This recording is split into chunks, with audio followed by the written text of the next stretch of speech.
ചില photos story ഇടുന്ന സമയത്ത് നമ്മളിങ്ങനെ ആലോചിക്കാറില്ലേ ഈ ഫോട്ടോ ഒന്ന് 3D എഫക്റ്റിലേക്ക് കിട്ടിയിട്ടുണ്ടെങ്കിൽ അല്ലേ? അതായത് ഇപ്പോൾ എന്തായാലും ഇപ്പോൾ നമ്മൾ കുറേ ഫോട്ടോസ് സ്റ്റോറി ഇടാതെ ഒഴിവാക്കണം. എന്താ ആ ഫോട്ടോ അങ്ങനെ പ്ലെയിൻ ആയിട്ട് ഇടാനൊരു താല്പര്യം ഉണ്ടാവില്ല. ഓക്കെ, ഇപ്പോൾ ഞാൻ എനിക്കൊരു ഫോട്ടോ എടുത്തു തന്നു. അപ്പോൾ എനിക്ക് ആ സ്റ്റോറി ഇടുന്ന സമയത്ത് ഇങ്ങനെ ആലോചിക്കണം ഈ ഫോട്ടോ ഇങ്ങനെ ഇടാനൊരു താല്പര്യമില്ല, ഒരു 3D എഫക്റ്റ് കൊടുക്കണം. ഫസ്റ്റ് എൻ്റെ മൈൻഡിൽ എന്താ വരിക? 3D എഫക്റ്റ് ഞാൻ ചോദിക്കട്ടെ, ഞാൻ ഒരു ഫോട്ടോ അല്ല ഞാൻ അപ്പം എന്നോട് പറയുകയാണെ ഇപ്പോൾ ഈ ഫോട്ടോ എനിക്ക് 3D ആക്കി കൊണ്ടാന്ന് പറഞ്ഞു കഴിഞ്ഞാൽ എനിക്ക് എന്തെങ്കിലും ഒരു ഐഡിയ വരുമല്ലോ. വെബ്സൈറ്റോ പക്ഷെ എൻ്റെ മൈൻഡിൽ പറയുന്നത് വേറെ ഒന്നാണ്.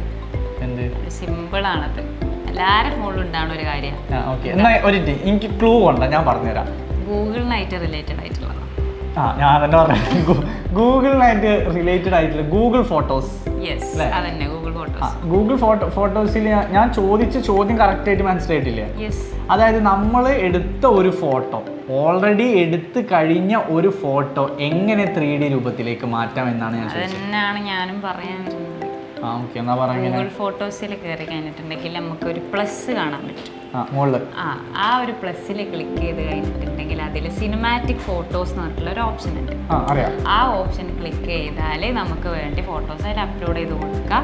അത് നമുക്ക് സിമ്പിളായിട്ട് 3D ഫോട്ടോസ് ആക്കി മാറ്റാൻ പറ്റും. അപ്പോൾ നമ്മൾ യൂസ് ചെയ്യുന്ന വെബ്സൈറ്റുകളുടെ ഒന്നും ആവശ്യമില്ല എന്നാണോ? അപ്പോൾ അങ്ങനെയാണെന്നുണ്ടെങ്കിൽ നമുക്ക് ട്രൈ ചെയ്ത് നോക്കാം, വർക്കൗട്ട് ആവില്ലെന്ന് അറിയില്ല. സോ ഇതുപോലുള്ള ഒരുപാട് ഇൻഫോർമേറ്റീവ് വീഡിയോസിനും കെൻവിയുടെ online and offline digital marketing കോഴ്സിനെ കുറിച്ച് കൂടുതൽ അറിയാനും അഡ്മിഷൻ എടുക്കാനും ഡിസ്ക്രിപ്ഷനിൽ കാണുന്ന നമ്പറിൽ ഇപ്പോൾ തന്നെ കോൺടാക്ട് ചെയ്യും.